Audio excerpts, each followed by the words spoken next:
काफ़ी दिनों से एक पूरी दुनिया के सामने एक उभरता हुआ टॉपिक है और एक कॉन्फ्लिक्ट है पूरी मिडल ईस्ट प्लस पूरी दुनिया का, इसराइल और फ़लस्तीन कॉन्फ्लिक्ट, जो कि एक मोस्ट इमर्जिंग टॉपिक है पूरी दुनिया के सामने और पूरी दुनिया उस पर तमाशाई बनी हुई है।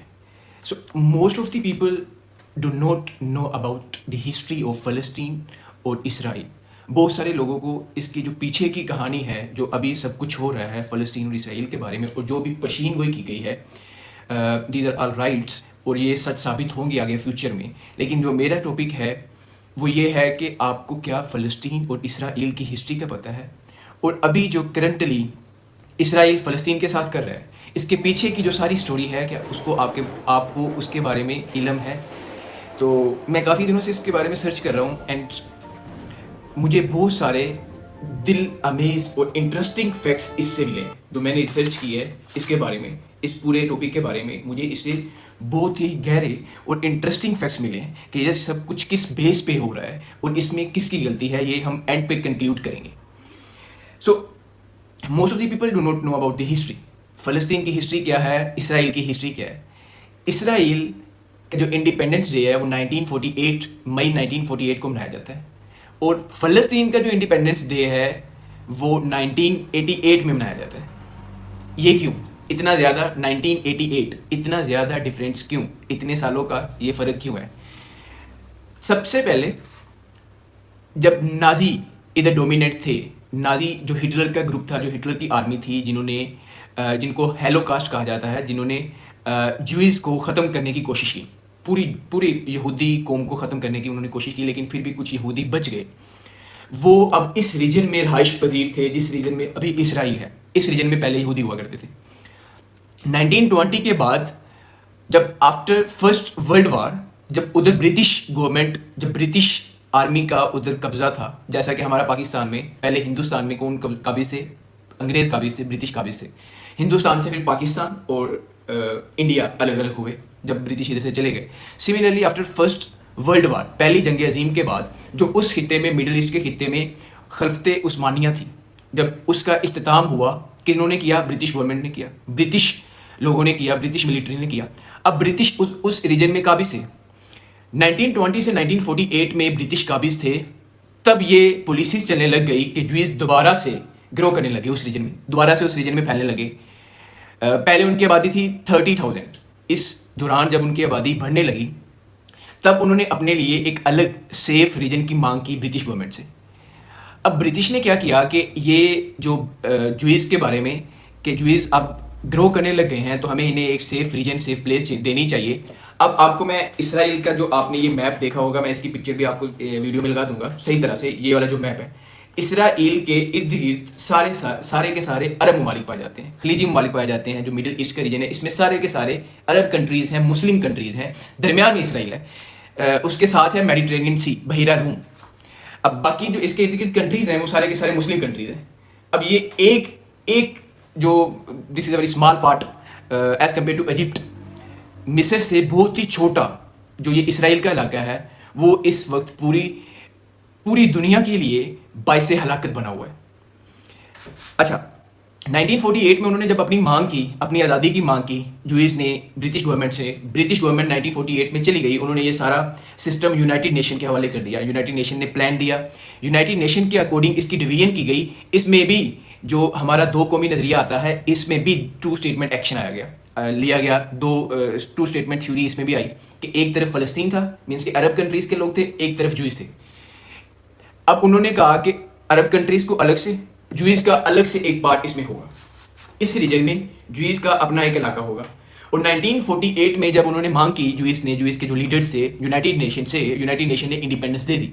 1948 में, मई 1948 में जो इसराइल है वो एज अ अलग एक मुल्क उभर आया पूरी दुनिया के सामने, और बहुत सारे ममालिक ने उसी वक्त इसराइल को एक्सेप्ट भी कर लिया। और इसमें एक इंटरेस्टिंग बात यह है कि सबसे पहले जो मुस्लिम कंट्री था वो तुर्की था, जिसने इसराइल को एक्सेप्ट किया। उसके बाद दूसरे नंबर पे है ईरान। अब ईरान जो ये हमास ग्रुप है, इसको जो मेजरली सपोर्ट करता है वो ईरान करता है, विद हेल्प ऑफ फाइनेंशियल या आप फूड के लिहाज से जैसे भी करें। बाकी कंट्रीज़ भी हैं, लेबनान है, इजिप्ट है, इराक है, ये सारे भी हैं, जो सीरिया है, जो इसको हमास एक मिलिट्री एक्टिविस्ट एक ग्रुप है फ़लस्तीन का मिलिट्री एक्टिविस्ट ग्रुप, ये कह लो आप, फ़लस्तीन का। जैसे हमारी आर्मी है, बाकी सारी कंट्रीज़ की आर्मी होती है, ऐसे फ़लस्तीन की अपनी आर्मी है। अच्छा, अब इसराइल कंट्री बन गया इस रीजन में, इसराइल के अंडर ये सारा इलाका आ गया, इसराइल इसको कंट्रोल कर रहा था। अब इसी दौरान बहुत सारे कन्फ्लिक्ट्स होते रहे, जिसमें एक 1967 में 6 डे वार हुई, दैट इज़ वेरी डेंजरस, और इसमें भी सारी जगह इसराइल जीतता रहा। 1948 के बाद अरब ममालिक सारे के सारे, जो ये 5 अरब ममालिक है, ये इकट्ठे होकर इसराइल पे हमला करते रहे, लेकिन इनसे इसराइल को जीता नहीं गया, इसराइल पर काबू नहीं आ गया, इसराइल पर ये सारे के सारे डोमिनेंट नहीं हुए। हालांकि सारे कंट्रीज मिलके इस पर हमला करते रहे। 1967 में एक मेजर वार हुई, 6 डे वार, जिसमें इसराइल जीता। बहुत सारे जो मेजर ग्रुप्स थे, जिहादी ग्रुप्स जो इस रीजन में वर्क कर रहे थे, उनके मेजर जो लीडर्स थे, उनकी डेथ हुई इस दौरान। अब 1987 में हमास बनी। हमास को बनाने वाला कौन लीडर था? अहमद यासीन और अब्दुल अजीज़ अल रमतीसी, ये दो जो मेजर लीडर्स पाए जाते हैं जिन्होंने हमास को बनाया, वो ये जो दो थे, अहमद यासीन, जिनकी इन दोनों की बाद में 2002 में इन दोनों की 2002 और 2004 में इन दोनों की डेथ होगी, असैसिनेशन हुई। और कत्ल किसने किया इन दोनों का? इसराइल ने किया। अब 1987 में हमास बन गई, जो कि फ़लस्तीन, जिसका आइडिया यही था कि फ़लस्तीन को अरब, ये पूरे का पूरा इलाका अरब के अंडर आता है, फ़लस्तीन का इलाका है, इधर इसराइल नाजायज़ काबिज होकर बैठा है। ये हमास की आइडियोलॉजी थी, और हमास ने इसराइल को इधर से भगाना था, ख़त्म करना था इसराइल को। अच्छा, अब हमास बनी 1988 में, उसके इन सब के ऊपर इसराइल अभी काबिज था। इसराइल ने ही हमास को सपोर्ट किया, अंदर ही अंदर इसराइल ने ही हमास को सपोर्ट किया। अब दो पार्टीज थी तब, एक हमास एक फतेह। अब देयर आर टू, अगर आप ये फ़लस्तीन का मैप देखें, there are two parts of फ़लस्तीन, एक गजा स्ट्रिप है, एक वेस्ट बैंक है। वेस्ट बैंक जो है, ये जॉर्डन है ना, जो जॉर्डन उसका जो रिवर है उसके साथ लगता है ये वाला बैंक, वेस्ट बैंक। और एक गजा स्ट्रिप है जो मेडिटेरेनियन सी के साथ लगती है। अच्छा, अब ये दो पार्ट है फ़लस्तीन के। अब एक जो गजा स्ट्रिप है उधर हमास डोमिनेट थी, और जो वेस्ट बैंक है उधर फतेह डोमिनेट थी। ये दोनों पार्टीज डोमिनेट थी। अब इसराइल ने जब under the Israel dominancy, Israel काबिज था इस पूरे इलाके में, इसराइल ये सब कुछ खुद करवा रहा था। अब ये देखिए, इसराइल ने इलेक्शन करवाए, इलेक्शन में हमास जीत गई, हमास की जो पार्टी थी वो जीत गई, और जो पहला लीडर बना यासर अराफात, पहला लीडर बना फ़लस्तीन का। अच्छा, अब ये ऐसे ही सिस्टम चलता रहा, लेकिन एक अलग कंट्री भी बन गया फ़लस्तीन, बट फ़लस्तीन को यूएसए ने और इसराइल ने, हालांकि इसराइल के अंडर बना, और यूनाइटेड नेशन ने एक्सेप्ट नहीं किया, बाकी कंट्रीज़ ने एक्सेप्ट कर लिया। Till now more than 150 plus countries, 150 से ज़्यादा ममालिक ने, 192 कंट्रीज़ में से 150 से ज़्यादा ममालिक ने इसको एक्सेप्ट कर लिया है फ़लस्तीन को, और इसराइल को 160 से ज़्यादा ममालिक ने एक्सेप्ट किया हुआ है। अच्छा, अब ये इलेक्शंस हुए, हमास जीत गई, हमास की पार्टी डोमिनेट हो गई, बट अब इधर इन मुसलमानों का हाल देखें, आपस में ये दोनों पार्टीज आपस में इंटरनल कॉन्फ्लिक्ट कर रही हैं। हालांकि ऊपर इनके एक और हुकूमत, एक और जो डोमिनेंट एक और ग्रुप है जो कि फ़लस्तीन का, जो कि इसराइल का है, इन दोनों पार्टीज के ऊपर जो कि डोमिनेंट है, और ये दोनों पार्टीज आपस में कन्फ्लिक्ट कर रही हैं। सिमिलरली जैसे हमारा हुआ था 1971 में, हमारा वेस्ट जो पाकिस्तान है, ईस्ट पाकिस्तान सॉरी, वो अलग हो गया, वेस्ट पाकिस्तान अलग हो गया, ईस्ट पाकिस्तान बांग्लादेश बन गया 1971 के बाद।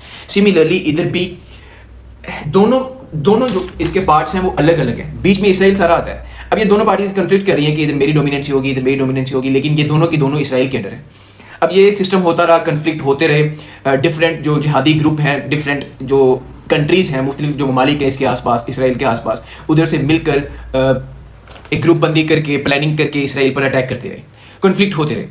अब इनके दरमियान पीस हुआ, पीस मुआहदा हुआ। 2007 में इसराइल ने इरादा किया कि वो अब फ़लस्तीन को सारा का सारा फ़लस्तीन हमास के अंडर कर रही है, और वो अपना संभाल रही है, वो इधर से जा रही है। बट वो ये चाहती है कि सबसे ज़्यादा उस टाइम पे हमास में जो लोग थे वो बॉम्बिंग अटैक्स, सुसाइडिंग अटैक्स कर रहे थे इसराइल पर। मीन्स के कह लो आप दहशतगर्दी, वन टाइप ऑफ दहशतगर्दी कह लो, मोस्ट अराइजिंग जो दहशतगर्दी थी, जो सबसे ज़्यादा दहशतगर्दी थी, वो इस रीजन में हो रही थी। अभी जो अमेरिका इसका साथ दे रहा है इसराइल का, वो इसी वजह से दे रहा है कि वो दहशतगर्दी को ख़त्म करे, और उसको जो सबसे ज़्यादा खौफ हुआ था 9/11 वाला, जो जिसके पीछे जो मेजर प्लानर था उसामा बिन लादेन। अब वो जो अमेरिका इसराइल का इस वजह से साथ दे रहा है कि वो इन सारे जो कंट्रीज हैं इनमें टेररिस्ट छुपे हुए हैं, जिहादी ग्रुप हैं जो कि बाद में टेररिस्ट की शक्ल ले लेते हैं, उनको ख़त्म किया जाए। अभी वो इसके साथ इसी वजह से। अच्छा, 2007 में इरादा किया इसराइल ने कि इसराइल ने कहा कि फ़लस्तीन से हम नहीं कर रहे हैं, सारा का सारा हमास को दे रहे हैं। 2007 में हमास के अंडर आ गया, ये गाज़ा स्ट्रिप आ गई। फ़लस्तीन फिर भी गाज़ा स्ट्रिप हमास के अंडर आ गई, लेकिन जो वेस्ट बैंक था, फ़लस्तीन का वेस्ट बैंक जो दूसरा हिस्सा था, वो इसराइल ने अपने अंडर ही रखा। उस पर इसराइली काबिज़ रहा, लेकिन अमर रहा। अब जब हमास आया, हमास ने क्या किया, 2007 में इसराइल हमास को फ़लस्तीन हमास को दे दिया। 2008 में हमास की ये अक्ल चेक करें, मेंटलिटी चेक करें, इसमें जो ग्रुप हैं, जिहादी ग्रुप हैं, उनसे आई हैव नो आइडिया कि उनसे अच्छी तरह प्लान नहीं हो पाया या किसी तरह से वो डोमिनेट नहीं हो पाए। वो अभी तक फ़लस्तीन को इसराइल को हासिल नहीं कर सके। इसराइल को तो दूर की बात, फ़लस्तीन को इसी तरह से हासिल नहीं कर सके। अब उन्होंने 2008 में दोबारा से इसराइल पर अटैक शुरू कर दिए, बॉम्बिंग अटैक शुरू कर दिए, with the help of rockets attack शुरू कर दिए। 2008 में दोबारा से इसराइल पर अटैक करना शुरू कर दिए। 2008, 2009, 2012, 2014 इसमें बहुत सारे कन्फ्लिक्ट हुए बिटवीन हमास एंड इसराइल।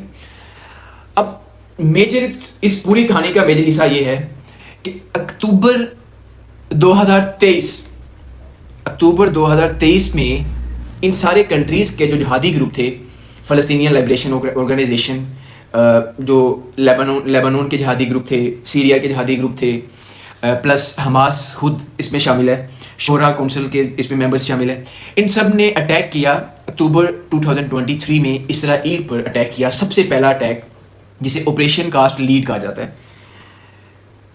अब इसने जब ये अटैक किया, उस अटैक में मोर देन 1200 से ज़्यादा लोग, इसराइली लोग इसमें कत्ल हुए, इसमें शहीद हुए, आप कह सकते हो 1200 से ज़्यादा लोग। अब चेक करें कि जब ये वाला इशू क्रिएट होने से पहले जो इसकी मेन हिस्ट्री है वो आपको पता होनी चाहिए। अभी हम सब लोग ये एज अ बीइंग अ मुस्लिम, सब लोगों का दिल धड़कता है, कि सब लोगों के दिल में दर्द होता है कि ये जुल्म हो रहा है फ़लस्तीन में, ये सब कुछ। लेकिन इसके पीछे जो मेन स्टोरी है वो क्या है, वो मुसलमानों का ही किया जा रहा है, मुसलमानों की ही गलत प्लानिंग है, मुसलमानों के ही गलत नताइज हैं जो अभी सामने आ रहे हैं। बहरहाल जब इसराइल ने जब ये देखा, उसके बाद इसराइल की जो मिलिट्री है वो एक्टिव हुई, और इसराइल में भी, मैं आपको बताऊँ, उसकी मिलिट्री में भी बहुत ज़्यादा लोग मुसलमान हैं। अब इसराइल की आर्मी एक्टिव हुई और इसराइल ने हमास पे, गाज़ा पे, इजिप्ट पे और इसके इर्द गिर्द जो मुस्लिम कंट्रीज़ थे उस पर अटैक करने स्टार्ट कर दिए, विद द हेल्प ऑफ जो उसका फादर माना जाता है अमेरिका, उसकी हेल्प से। अब अभी तक मैं एक न्यूज़ पढ़ रहा था, 4 to 5 आवर्स अगो एक आर्टिकल पढ़ रहा था, मोर देन 67,139 67,139 डेथ हो चुकी हैं फ़लस्तीन में, गाज़ा में, जिसमें इसराइल इंक्लूड है। इसराइल ने मीन्स कि डेथ की हैं, अटैक्स किए हैं, और इतनी डेथ हो चुकी है। अब मेरा पॉइंट ये है कि जो आप सब ने ये हिस्ट्री खुद भी सर्च करें, पढ़ें, इसमें more than very great leaders of Iran और जो मुस्लिम ग्रेट लीडर्स हैं उनकी शहादत हुई, जो इसराइल ने की with the help of planning. अभी जो 9 सितंबर में 2025 में कतार का जो एक कैपिटल है दोहा, उधर हमला हुआ। उधर हमला होने की वजह से सऊदी अरेबिया ने पाकिस्तान के साथ मुआहदा किया, डिफेंस मुआहदा, कि आप अपनी मिलिट्री हमें दें। मोर देन 1500 से 2000 के दरमियान जो पाकिस्तानी ट्रूप्स हैं वो अभी वर्क कर रहे हैं, जो अभी सेव कर रहे हैं, ख़ास तौर पे एयर डिफेंस सिस्टम को, सऊदी अरेबिया की जो कैपिटल है रियाद सिटी, उसको सेव कर रहे हैं। ये मुआहदा उसके बाद हुआ। अच्छा, अब बहुत सारे जो ग्रेट मुस्लिम लीडर्स थे वो इसमें शहीद हुए। मोहम्मद इस्माइल दरवेश शहीद हुआ, इस्माइल हनिया बहुत ही ग्रेट लीडर था हमास का, वो शहीद हुआ, मोहम्मद देव शहीद हुआ। सबसे बड़ी चीज़ इस सब के दौरान, अब अमेरिका चाहती है कि उसका कोई और कंट्री या कोई भी कंट्री, मिडिल ईस्ट का या अफ्रीका का, एशिया का कोई भी कंट्री न्यूक्लियर पावर ना गेन कर सके, न्यूक्लियर पावर ना हासिल कर सके, उसके पास न्यूक्लियर पावर ना आए। अब इस दौरान में ईरान सबसे ज़्यादा कोशिश कर रहा है न्यूक्लियर पावर बनने की, और उसके पास सारी फैसिलिटीज़ भी हैं, लेकिन उसका जो मेन रास्ता कट कर रहा है वो अमेरिका कट कर रहा है। अब जो बहुत सारे ईरान के इसमें लीडर्स शहीद हुए, जिसमें याह्या सिनवार है, कासिम सुलेमानी जो कि ईरान का मिलिट्री ऑफिसर था, बहुत ही ग्रेट मिलिट्री ऑफिसर था, इराक के शहर बगदाद के कैपिटल में उनकी शहादत हुई। यूएस ड्रोन्स ने उन पर हमला किया, उनकी शहादत हुई। बहुत सारे और भी इनके अलावा और भी ग्रेट लीडर्स हैं जिनकी डेथ हुई। अब मेरे ये कहने का ये मकसद है, इन सब के पीछे कौन लोग हैं? इसराइल और ये सारे तो हैं, लेकिन ये नेग्लिजेंस, ये इग्नोरेंस, किन की वजह से ये सब कुछ, ये सारी चीज़ें इफेक्ट कर रही हैं और ये सारी चीज़ें इमर्ज हो रही हैं, और इनका असर मुसलमानों पर आ रहा है। वो हमारे जो ये जिहादी ग्रुप हैं, मेन रीज़न ये है।